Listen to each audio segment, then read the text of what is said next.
ఒక విషయం చెప్పాలనుకుంటున్నాను, చెప్తున్నాను వినండి. ఒకడు భూమి నాదంటాడు, ఒకడు నీళ్లు మావంటాడు, ఇంకొకడు ఈ విశ్వమే నాదంటాడు. విశ్వం ఎంత, అందులో మనం ఎంత? మన జీవంలో గాలి ఉన్నంత వరకే మనం.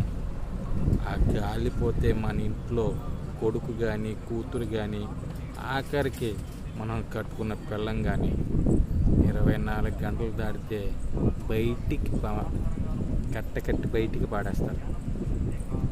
అది మన విలువ. తర్వాత బూడిద. ఇవన్నీ మనం అనుకుంటాం, మళ్ళీ అన్నింటిలోనే మనమే కలిసిపోతాం. దానికోసం కొట్టుకుంటాం, తిట్టుకుంటాం. అవసరమా? అందరితో కలిసిమెలిసిపోవడమే జీవితం. ఒకడు కులం అంటాడు, ఒకడు మతం అంటాడు, ఇంకొకడు ఇవన్నీ నేనే క్రియేట్ చేసానంటాడు, ఇంకొకడు నా గంధం గొప్పదంటాడు, ఇంకొకడు మా గంధం గొప్పదంటాడు. ఏ గంధము గొప్పది కాదు, నీకు నువ్వే గొప్ప.